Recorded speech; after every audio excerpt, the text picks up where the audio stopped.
Hello, today is Monday, September 13th, 2021. I'm Joe Schmidt from TC2, and this is Staying Connected.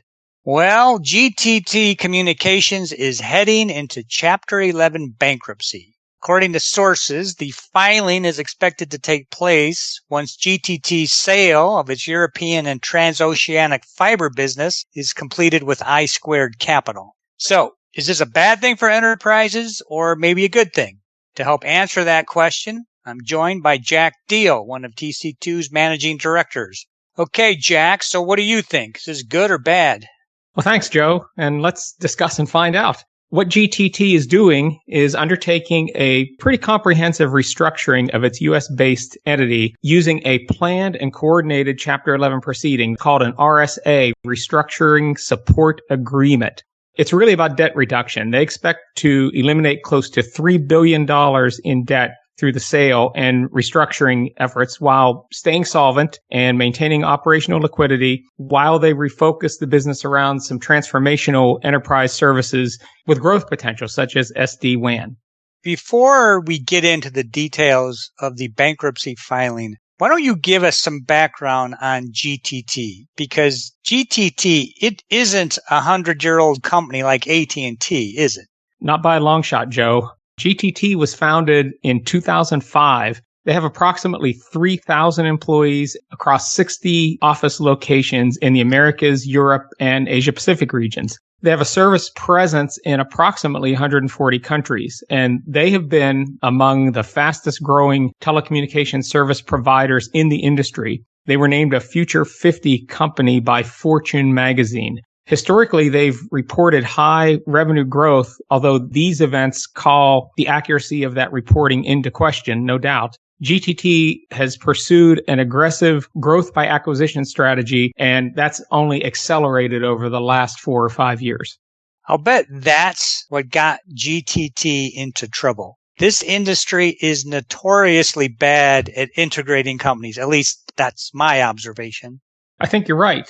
I mean, GTT's aim was admirable, and they certainly wanted to offer a laundry list of technologies and services to enterprises across many segments of the enterprise network communications space. GTT says that they offered, and it's quite a list, IP backbone and Ethernet transport, service aggregation, managed services, ISP capabilities, SIP trunking, transatlantic cables, low latency services, cloud networking, and fiber. And to provide all this, they acquired a ton of companies over the years, including names like WBS Connect, Packet Exchange, Megapath Managed Services, OneSource Networks, Hibernia Networks, Global Capacity, Interroute, Access Point, KPN International, and so many more.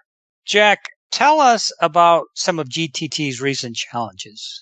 So earlier this year, GTT was informed by the New York Stock Exchange that their common stock would be suspended from trading on the exchange because they didn't file required reporting 10Q quarterly and 10K annual reports with the Securities and Exchange Commission. Although they were given a period to rectify this omission, GTT indicated it did not expect to file restated financial statements and the delayed filings before the deadline. You know, I've also seen how turnover at GTT is impacting their business. I think GTT has been through, 4 CFOs or senior finance executives since 2019. And our clients have seen a revolving door with sales and support folks. You know, and I think that's a shame because my clients, they tell me that once the service is in, it works and is normally very cost competitive. The obvious problem is the delays in getting the service installed and then having an effective escalation tree when things do go wrong. Well, financially, there's a lot of debt there. GTT is carrying a pretty large debt load because of this acquisition strategy that was executed by the previous management team. The Hibernia Networks purchase cost $590 million, and the acquisition of Interroute was another $2.3 billion. So that's close to $3 billion in debt for a company with claimed annual revenues of only $2 billion. Claimed, I note, because there hasn't been any actual reporting of late. Okay, so the big question, what does this mean for enterprises, especially the large ones?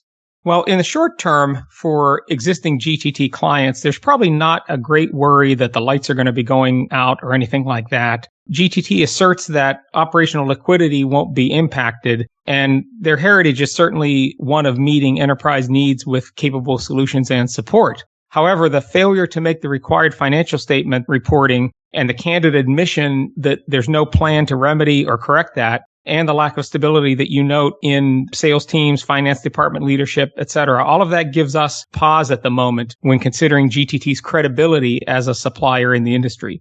Restructuring can be a potential distraction for sales and support teams. For example, employees being required to reapply for their current positions. And this might be felt in proposals, service orders, the provisioning service delivery process as employees take their eye off the ball and worry more about the restructuring in their careers. Long term, the debt reduction will be a benefit, and GTT will possibly emerge from the restructuring as a stronger, more capable player for large enterprise opportunities. This was the case most recently for Windstream that went through a restructuring and bankruptcy, and GTT probably took note of it.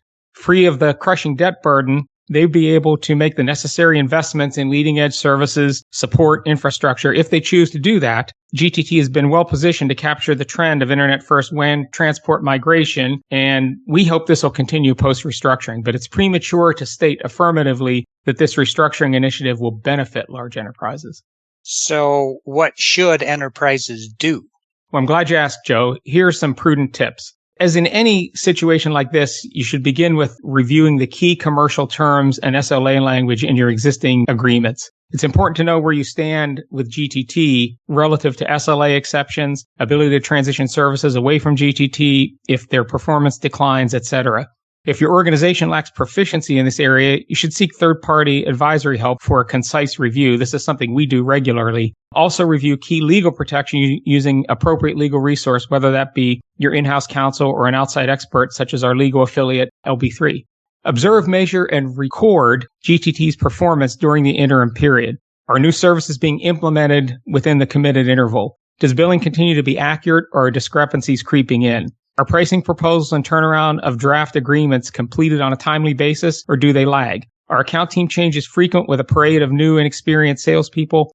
All of the above is real-world experience and should be input to determining GTT's sustainability long-term as a key supplier for your company. If your company's planning to source new services competitively and GTT is a potential candidate to receive the RFP, we would urge caution in the short term for the reasons just discussed. Be extra vigilant in reviewing, evaluating GTT bid responses. Pay attention also to industry analyst views of the restructuring as the transaction progresses. Okay, thanks, Jack. Those are some great tips.